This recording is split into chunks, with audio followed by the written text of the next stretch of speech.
Okay. Well, congratulations on winning Kitchen Retail of the Year. Thank you very much. So, what does it mean for you guys winning this award? I think it actually demonstrates that our philosophy over the last 20 years of the business is starting to make an influence for the industry.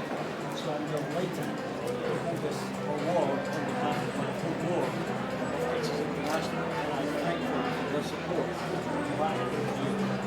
What do you think it's going to do for Kitchen International going forward for your business? I hope we can change the whole attitude of this industry, the family professionals, start making training academies true, young people into this industry and start giving more back.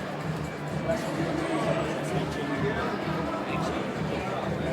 Congratulations, well done. Thanks guys, cheers. Have a good night. Cheers.